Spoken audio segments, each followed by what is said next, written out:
মরুভূমির মাঝে এক অপরিচিত মানুষ শুধু বিশ্বাসের উপর ভর করে দিয়ে দিল তার সবচেয়ে দামি সম্পদ।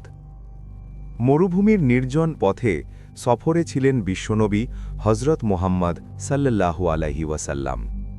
চারদিকে শুধু বালু আর আকাশ, সাথে ছিল না কোনো টাকা পয়সা। পথে তিনি দেখলেন এক বেদুইন লোক তার শক্তিশালী উট নিয়ে দাঁড়িয়ে আছে। নবীজি উটটি কিনতে চাইলেন এবং বিনয়ের সাথে বললেন, ভাই, এই মুহূর্তে আমার কাছে টাকা নেই, পরে তোমাকে মূল্য পরিশোধ করব। লোকটি এক মুহূর্তও দেরি করল না। সে উটের রশি খুলে নবীজি সাল্লাল্লাহু আলাইহি ওয়াসাল্লামের হাতে দিয়ে দিল। পাশের লোকেরা অবাক হয়ে জিজ্ঞেস করল, তুমি কি ওনাকে চেনো? লোকটি শান্তভাবে বলল, না, কিন্তু তার মুখে আমি মিথ্যার ছায়া দেখিনি। দুদিন পর এক সাহাবী এসে উটের মালিককে খুঁজে বের করলেন।